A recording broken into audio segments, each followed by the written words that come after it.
Salut les gens. L'autre jour, sur Instagram, je discutais avec une nana qui me disait qu'elle était célibataire depuis 15 ans.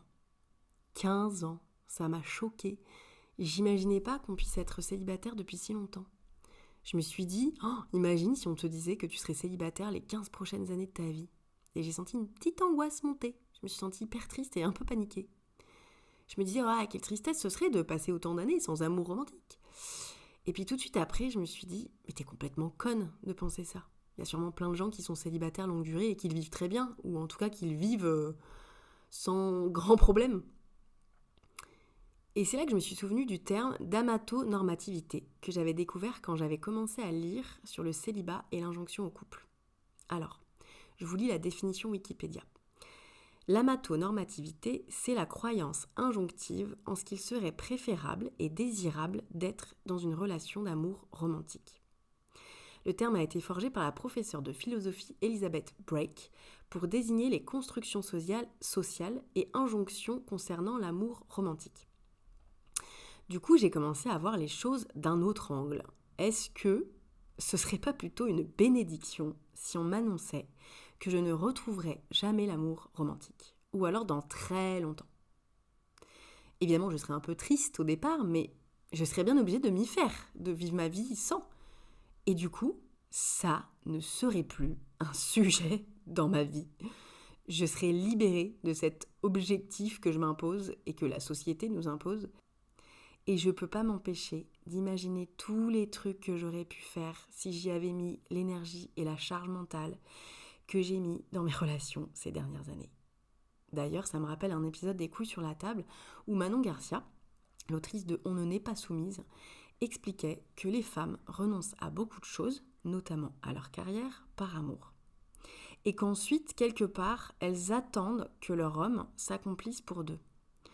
C'est l'accomplissement de leur mec qui donne du sens à leur existence, à elles, en tant que meuf d'eux ou mère des enfants d'eux. Donc, plutôt que de se contenter d'un sentiment d'accomplissement à travers l'autre, est-ce qu'on n'irait pas plutôt chercher ce qu'on a envie de faire pour s'accomplir nous-mêmes ? Je vous conseille également d'écouter l'épisode du podcast Single Jungle avec Marie Coq. Marie Coq, c'est l'autrice d'un livre qui s'appelle « Vieille fille, une proposition » que j'ai un peu hâte de lire.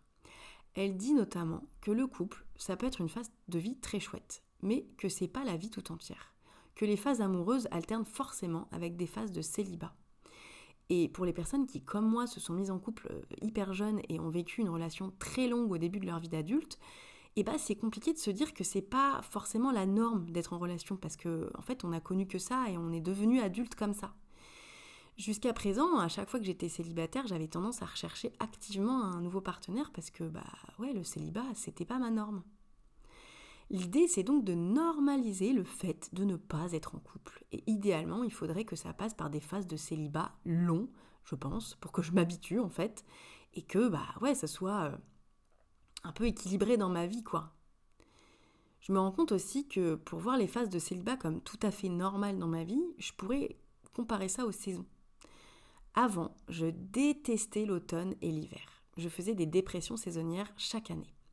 Et puis, il y a quelques années, j'ai réalisé que si ces deux saisons étaient en effet un peu moins fun ou beaucoup moins fun que le printemps et l'été, elles avaient elles aussi leur intérêt, à savoir le repos, le cocooning sous un plaid, prendre soin de soi, de son intérieur, allumer des bougies parfumées, regarder Le Père Noël est une ordure pour la 72e fois, manger du fromage fondu, etc. Voilà, en fait, c'est ça qu'on doit se dire. Les phases de célibat, c'est comme un automne ou un hiver dans notre vie. Des fois, c'est même les deux, quand ça dure longtemps. Mais c'est des phases dont on peut vraiment profiter, et surtout qui sont nécessaires avant le printemps. Parce que si on pouvait jamais profiter de l'automne et de l'hiver pour se reposer, on pourrait jamais enchaîner les festivals comme on le fait tout l'été. Donc, mon objectif en 2024, c'est d'embrasser cet automne-hiver de ma vie amoureuse et d'en profiter un max pour me reposer et pour ne penser qu'à ma gueule. Pour ça, j'ai décidé de dématrixer mon cerveau au maximum. Vous connaissez sans doute cette théorie qui dit qu'on est un mix des 5 personnes qu'on fréquente le plus, ce qui paraît assez logique.